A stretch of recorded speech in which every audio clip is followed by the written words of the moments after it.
Друзья, всем привет! С вами Иман Яскараева, юрист в Дубае. Сегодня тема моего прямого эфира будет уголовное правонарушение, криминал в Объединенных Арабских Эмиратах. Я расскажу сегодня тему, наверное, таки интересную для всех, для многих, кто живет здесь, потому что, в принципе, с криминалом, с уголовными правонарушениями очень часто сталкиваются большинство экспатов. Как правило, об этом не принято распространяться, но среди нас есть те, кто, в принципе, был в следственном изоляторе по тем или иным причинам. Это не обязательно, что вы являетесь там прямо серьезным преступником. Бывает, что уголовные правонарушения или в поле зрения полиции попадают по совершенно незнанию. Бывает такое, что вы даже самый распространенный случай, который бывает часто, это когда вы подписали чеки. Да, вы знаете, что на крупные суммы чеков сейчас это является уголовным правонарушением, и задерживают, и ведут следствие в отношении такого лица. Также бывает, что вы подписали какие-то более серьезные документы, важные, и попадаете под ответственность уголовную. Возможно, не все преступления являются уголовными, часто это гражданские и уголовные правонарушения, надо разграничивать. Я в одном из своих видео рассказывала, как разграничиваются уголовные и гражданские правонарушения. В данном конкретном прямом эфире я хотела бы затронуть тему того, как процедурно вообще, что вам необходимо делать, какие первые шаги предпринять, если кто-то из ваших знакомых, я не знаю, друзей попадает в такую ситуацию. Самое главное, что вы должны иметь. Да, кстати, продолжая тему, сначала закончу, какие случаи бывают, когда, собственно, попадаете в поле зрения, следственный изолятор полиции. Далее, следственный изолятор полиции – это не тюрьма, это некое такое изолированное, соответственно, также вас приводят в полицейский участок и закрывают на определенный период времени, пока длится следствие. То есть это следственный изолятор, то же самое, как в наших странах. Это необходимо знать, в каком полицейском участке дело ведется, и, соответственно, в тот полицейский участок и будет доставлен задержанный. Бывает, что это арест. Арест бывает по неисполнению обязательств даже в гражданском процессе. То есть, если идет судоисполнение, процедура, и уже в гражданском процессе подали на него за неисполнение, опять же, может быть, соответственно, человек арестован. Либо это absconded case, вы знаете, когда работодатель объявляет, что его работник сбежал с места рабочего места, и он его не может найти определенное время, то есть он открывает на него кейс, и, соответственно, опять же, человек будет задержан. То есть это не то, что он какой-то отъявленный там преступник, то есть с этим надо разграничивать. И этого не надо бояться на самом деле. Конечно, наверное, я в работе с этим сталкиваюсь, и мне кажется, что чуть-чуть по-другому воспринимаю, друзья, но общаешься с этими людьми, заходила в следственный изолятор, то есть с надзирательницами общалась, то есть это не все так страшно, как на самом деле кажется, что многие преступления, правонарушения, они в конечном итоге сами себя проблемы, она рано или поздно разрешится решением суда. Итак, как вам поступить, если вы вдруг узнаете, что кто-то из ваших близких знакомых или у кого кто-то попадает в вашем окружении в полицейский участок под каким-то правонарушением, либо задержали в аэропорту, когда могут задержать? Если вообще просто так никого не задерживают, сразу хочу сказать, что если человека задерживают, то только потому, что на него что-то имеется в полицейском участке серьезное. Это либо первое и самое такое, скажем, серьезное, это когда розыск Интерпола. В этом случае, когда человек объявлен в розыск Интерпол, в системе он значится как разыскиваемый своей страной. Это регламентируется международными договорами, друзья. Здесь нет такого, что кто-то из местных адвокатов может на это повлиять. Зачастую мало что мы можем сделать, потому что на самом деле, когда человека задерживают по линии Интерпола, его задерживают и отправляют в страну, которая объявила его в розыск. информацию о том, что этот человек задержан на территории Эмирата, в аэропорту где-то пересекал границу, и, соответственно, ждут инструкций дальнейших. И эта страна сама уже забирает. Это называется процедура экстрадиции. Это закреплено нормами международного права. Если вдруг его страна его не забирает или какие-то еще происходят бюрократически, может быть, все это в процессе дальше решается каким-то другим образом, положительным для задержанного, то есть тогда в этом случае. Здесь конкретно по линии Интерпола мало что можно сделать, потому что на самом деле на территории Эмирата он ничего не совершал. То есть человек просто перелетал, проезжал мимо и был задержан по международным соглашениям. Да? С многими странами заключено соглашение, и это хорошо работает. Далее. Второй случай, когда вы можете быть задержаны, ну, я имею в виду, вообще человек может быть задержан, это когда есть какое-либо преступление в отношении него, он как бы возбуждено уголовное дело. Уголовное дело возбуждается либо по факту выявления правонарушения, это, например, госорганы сами могут выявлять, даже прокуратура, иммиграция. То есть они выявляют, они фиксируют в системе, что этот человек, например, где-то что-то украл, где-то что-то опубликовал, может быть, что-то оскорбительное религиозное, где-то оскорбительное был случай, у меня девушка опубликовала там что-то коронавирус, это фейк, да, допустим. То есть нужно быть аккуратными, возможно, вы где-то наклеветали на кого-то, возможно, вы что-то отправили, не задумываясь, а этот человек обиделся, пришел, то есть довел до конца, возбудил против вас дело. То есть вот такие моменты, когда вы что-то где-то наследили, что-то вы сделали, перешли кому-то, говорится, дорогу, да, если на наш просто язык говорить. То есть это когда кто-то конкретно против вас открыл. Это может быть либо государственный орган открывает по нормам нарушения какого-то объекта, да, объектом в данном случае выступает государственные ценности, либо это конкретно какое-то лицо, по заявлению конкретно какого-то физического лица в отношении вас. Ну или бывает, что это органы расследования, ведется CID, либо, и, конечно, могут вызвать как свидетеля. Но если задерживают полицейские, то это уже когда в отношении вас ведется следствие. Итак, что необходимо делать, друзья? Первое, самое главное, пожалуйста, удостоверьтесь, что у каждого вашего друга, близкого, знакомого есть копия вашего паспорта и копия вашего ID. Зачастую первое, что мы делаем, мы адвокаты, мы проверяем в системе, да, на этого человека, что имеется, где он, в каком полицейском участке. У него, как правило, забирают телефон.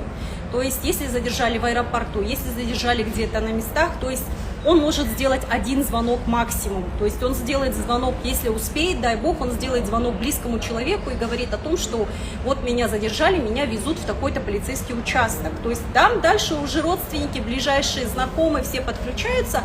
И здесь, когда нас подключают адвокатов, ну лично я, например, как Мусташара Хануния, моя должность, это вторая после адвоката, юридический консультант, юрист-консульт лицензирован. То есть я могу в любой полицейский участок прийти и проверить по своему клиенту, да, то есть встретиться, обсудить уже. И 47-я статья, кстати, я говорила об этом, изменена Уголовно-процессуального кодекса, где теперь, если задержанный может отказываться вообще давать показания.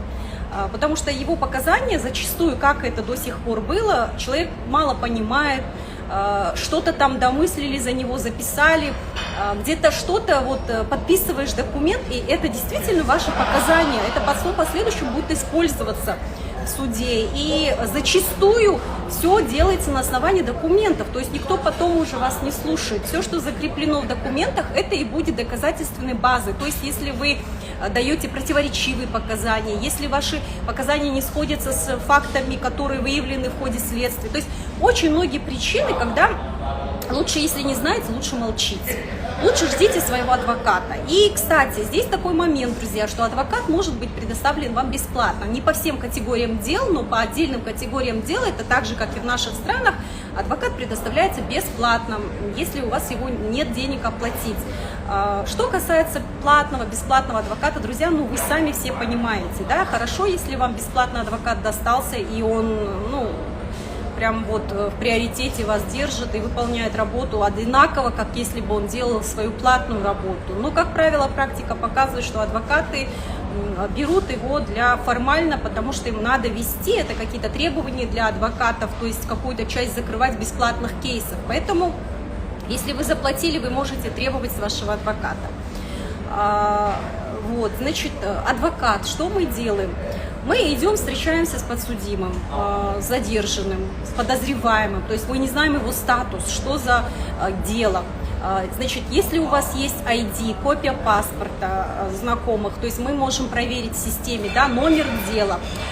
Самое главное, что мы должны знать, это номер дела, по какому делу, собственно, человек задержан и что в отношении него там прописано, то есть почему его задержали. После этого только мы можем сказать примерно, как и что будет, как можно дальше повлиять на ход процесса. То есть здесь же огромное множество правонарушений, преступлений. Это может быть и коррупционное, это может быть какая-то лицензия незаконная, это может быть просто пустячный кейс, это может быть серьезное нарушение, это может быть драка какая-то где-то там. То есть это даже и наркотики, даже провоз лекарств незаконно, да, препаратов каких-то. Все эти кейсы, соответственно, вы не знаете, вы мало что понимаете, что ведется в уголовном. Как правило, все на арабском, также это затрудняет ваше понимание дела. Поэтому здесь нужно расслабиться, не волноваться. Значит, если вы отправили вовремя документы ваши, сказали, что вас задержали, то есть дальше уже дело принимает адвокат. Когда с вами адвокат встречается, мы смотрим ваш кейс, дело, номер дела, по какой статье вы обвиняетесь. Дальше мы уже примерно прогнозируем, да, что можно сделать. Можно ли вас выпустить под залог? Можно ли какие-либо со своей стороны доводы и доказательственные базы, свидетелей найти. То есть очень много, в принципе, я не буду сейчас останавливаться на нашей работе. Самое главное, что вам необходимо сделать, это знать номер кейса. Если вы даже его не знаете, мы, в принципе, узнаем. Главное нам знать, что человек задержан, его имя, отчество. Дальше, это тоже наша работа уже. Так, залог, да, под залог не всех выпускают, не всегда выпускают, опять же, это тоже зависит от категории дел, друзья. Далее, что еще интересно, кстати, задавайте свои вопросы, если есть по уголовным правонарушениям, про Интерпол сказала, про CID также может, да, у нас органы преследования есть. В принципе, здесь, самое главное, друзья, быть вежливыми. Не нужно паниковать, вы все равно ничего не измените от того, что ваши эмоции будут захлестывать, вы там будете плакать.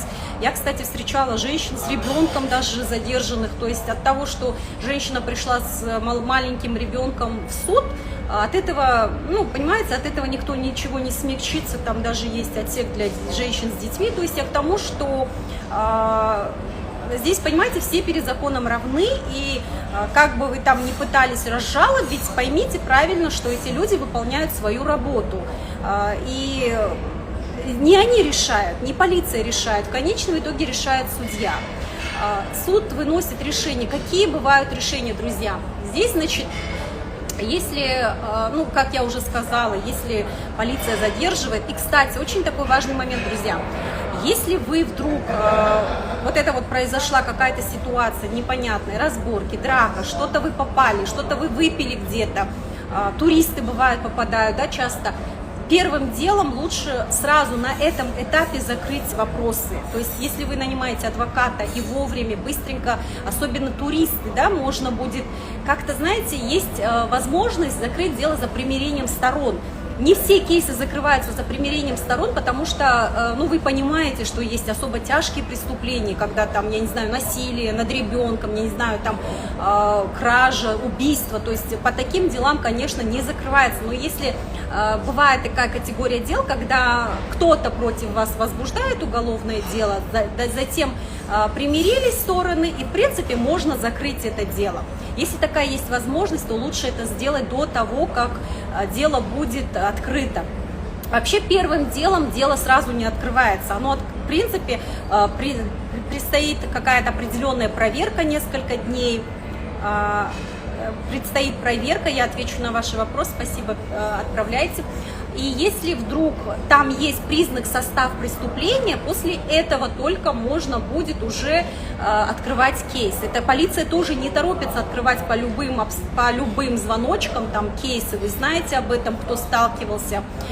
Далее, что я хотела сказать, интересно то, что по кейсы не торопится открывать полиция. Вы меня чуть-чуть сбили с вопросом про банк, сейчас скажу. Далее, да, кстати, вот этот интересный вопрос. Прокуратура может закрывать кейсы. То есть сейчас, когда суды загружены, да, вообще Уголовный кодекс там 1980 года уголовно, он менялся, тоже очень много в него вносились изменений, и вообще сейчас, чтобы разгрузить судей, например, ну там вождение в нетрезвом состоянии, какие-то правонарушения, чековые вопросы, прокуратура на своем уровне берет такие дела и закрывает. Это очень удобно, разгружает судей, потому что есть категория дел, которые должны рассматривать только в суде.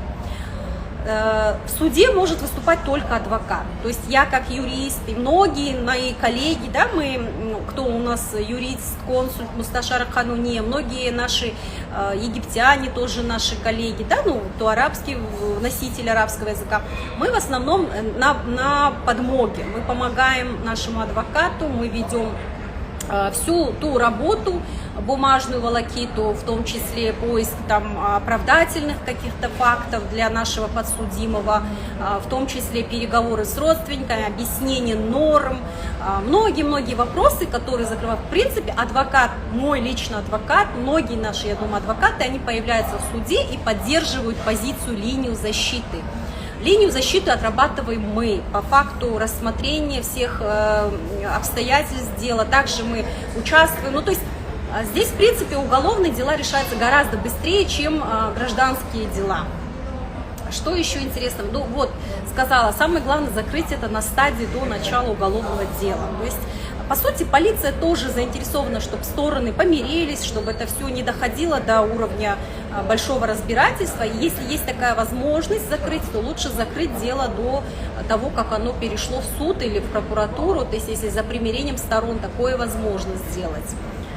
Какие бывают теперь наказания? Да, вот дошло до суда, суд принимает решение, либо это будет штраф, по многим вопросам делает штраф, либо это будет тюремное заключение, либо это будет тюремное заключение с депортом.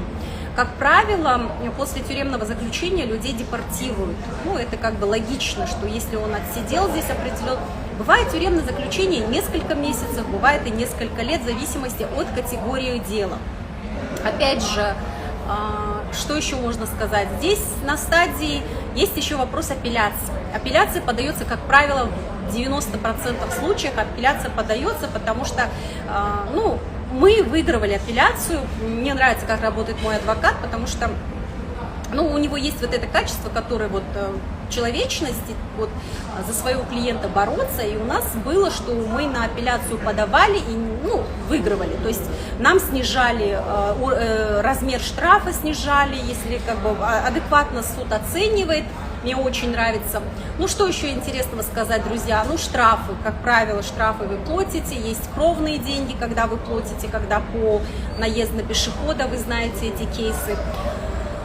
Вообще в уголовных процедурах очень трудно предсказать уровень, как эта судья решает, как наказать человека. И я думаю, это справедливо, особенно в Эмиратах, потому что вы понимаете, что для кого-то какая-то сумма штрафа там копеечная, одна и та же сумма, для кого-то копеечная, для кого-то это прям серьезный бюджет годовой. Поэтому нужно понимать, что здесь суд оценивает субъективно, как наказать человека, чтобы на него повлиять.